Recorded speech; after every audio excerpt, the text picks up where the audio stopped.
మన ప్రభువును, మన రక్షకుడును, సర్వలోకనాథుడును, సర్వంతర్యామైన ప్రభువైన యేసుక్రీస్తు నామం పేరట అనుదినము దేవుని వాక్యమును ప్రేమతో ఆలకిస్తూ, ఆ ప్రేమమయుని గురించి వింటూ ఉన్నటువంటి మీ అందరికీ ప్రత్యేకమైన వందనాలు చెల్లిస్తూ ఉన్నాను.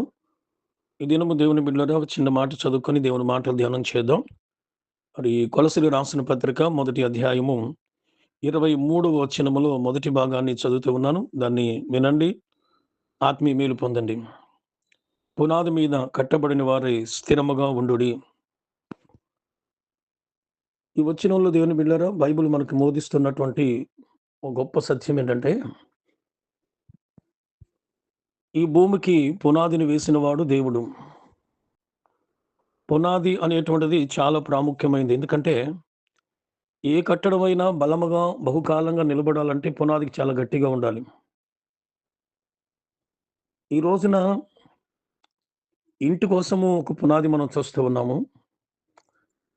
ఈ రోజున ఏదైనా ఒక కాంప్లెక్స్ కడితే దానికి పునాది కావాలి.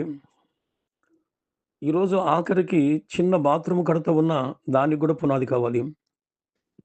పునాది అనేటువంటిది కట్టడానికి బలమైనది, బహుకాలం ఉండటానికి, స్థిరంగా ఉండటానికి ఉపయోగపడేది. అలాగే ఆత్మీయ జీవితానికి, మానవునికి పునాది చాలా ప్రాముఖ్యమైంది.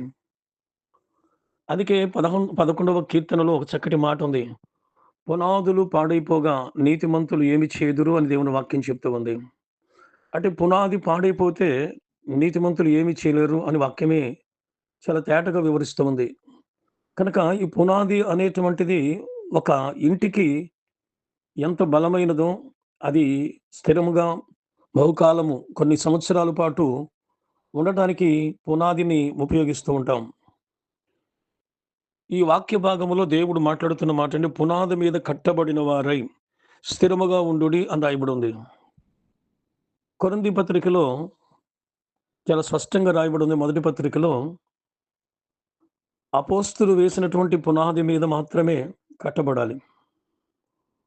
ఈ అపోస్తులు వేసినటువంటి పునాది, ఈ పునాదిని ఎవరు ప్రారంభించారు అంటే, లోకరక్షకుడైన యేసుక్రీస్తు ప్రభువారే పునాది. ఆయనను గూర్చి వివరించడమే పునాది. దానిని గురించి మనం తెలియచేయడమే పునాది. కనుక భూమికి పునాదిని వేసినవాడు ఆయనే. అయితే పరలోక రాజ్యానికి ఈ పునాది, ఇది పునాది మనకి దేవుడు తెలియజేస్తూ ఉన్నాడు. మీరు పునాది మీద కట్టబడిన వారే స్థిరముగా ఉండండి అని రాయబడి ఉంది. హెబ్రీ పత్రికలో 11వ అధ్యాయము 10వ వచనములో అబ్రహాము గారి గురించి పౌలు గారు మరొక సందర్భం గుర్తు చేశాడు. దేవుడు దేనికి శిల్పియు నిర్మాణికుడై ఉన్నాడో, ఆ పునాదులు కలిగిన పట్టణము కొరకు అబ్రహాము ఎదురు చూచుచు ఉన్నాడని వాక్యం చెప్తుంది. అబ్రహాము ఆల్రెడీ పునాది మీద కట్టబడిన వాడు. కట్టబడి దేవుడు కట్టిన ఆ పట్టణమునకున్న పునాదుల గురించి మాట్లాడుతూ, ఆ పట్టణం పునాది కలిగిన పట్టణం కొరకు ఎదురు చూస్తూ ఉన్నాడంట అబ్రహాము. దేవుని బిడ్డలారా, పునాది లేకపోతే ఇల్లు బలంగా నిలబడదు. వానలొచ్చినప్పుడు, వరదలొచ్చినప్పుడు కూలిపోద్ది.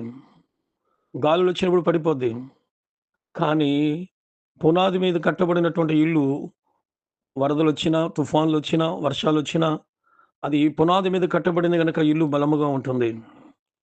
మానవుడు తన జీవితంలో కలిగేటువంటి శ్రమలు, పరీక్షలు, అనేక రకాలైన రుగ్మతలు ప్రతి మానవుని జీవితంలో సంభవిస్తూనే ఉంటాయి.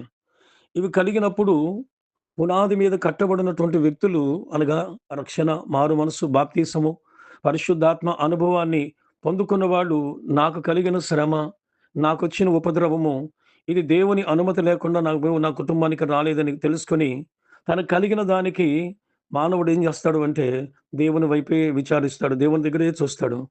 దీనికి ఎవరినో దిండున మరొక వ్యక్తిని, మరొక వ్యక్తులని దీనిలో బ్లేమ్ చేసేటువంటి పని చేసే వ్యక్తి పునాది లేని వ్యక్తులు. అందుకని 11వ కీర్తనలో చెప్పిన మాట, పునాదులు పాడైపోగా నీతిమంతులు ఏం చేయుదురు అని వాక్యం చెప్తూ ఉంది. ఈ రోజున మానవుడు వాక్యాన్ని పక్కన పెట్టి చెప్పుడు మాటలు, కొండెములు, ఈరోజు నీకు లాభం కలిగించే మాటలని ఎక్కేసే మాటలు మనుషులు ఎక్కిస్తూ ఉంటే, వాటిని ఎక్కించుకునేటువంటి వ్యక్తులు పునాది లేనివారు. పునాదుల్లో కట్టబడినటువంటి వారు కాదు అని దేవుని గ్రంథం చెప్తూ ఉంది. దేవుని బిడ్డలారా, కనుక ఇప్పుడు బైబిల్ చెప్తున్న మాట ఏమిటంటే, పునాది మీద కట్టబడిన వారే స్థిరముగా ఉండండి. పునాది మీద కట్టబడిన వారికి శ్రమలొస్తాయి. యేసేపుకు రాలేదా? మోషేకి రాలేదా? ఆనాడు బైబిల్‌లో అబ్రహాముకు రాలేదా? భక్తుల జీవితాలలో వారు పునాది మీద కట్టబడ్డారు కనుక, ఎలాంటి తుఫాన్‌లొచ్చినా, ఎలాంటి పరిస్థితులు ఎదురైనా, వాటిలో వారు బలంగా నిలబడి, వాటిని విజయమును సాధించి, చరిత్రలో వాళ్ళు మనకు కనబడుతూ ఉన్నారు బలవంతులుగా. కనుక దేవుని వాక్యం వింటున్న దేవుని బిడ్డలారా, ఉద్యోగం లేదనో, ఆర్థికంగా కొదువులున్నాయనో, ఏ విషయంలో కూడా నీ పునాది కదిలిపోతుంది అంటే, ఆ పునాది స్థిరముగా కట్టబడినది కాదు. కట్టబడిన పునాది మీద ఉన్నవారు బలముగా ఉంటారు. ప్రభు కార్యాలను వారు రుచి చూస్తారు. ఎన్నటికి దేవుడు ఆ కట్టబడినటువంటి పునాదులు కలిగిన వారు 75 సంవత్సరాలప్పుడు చెప్తే 25 సంవత్సరాలు కదిలిపోలేదు అబ్రహాం. అబ్రహాం జీవితంలో దేవుడు చేసినటువంటి అనేకమైన కార్యాలు. కనుక దేవుడు అందరి పట్ల కూడా ఆయన ప్రణాళిక నెరవేర్చేవాడు. నమ్ముదాం. ప్రార్థన. ప్రేమగల తండ్రి నీకు వందనాలు. ఈ వాక్యం వింటున్న వారందరిని ఆదరించి బలపరచండి. యేసయ్య నామమున అడుగుచున్నాం తండ్రి. ఆమేన్.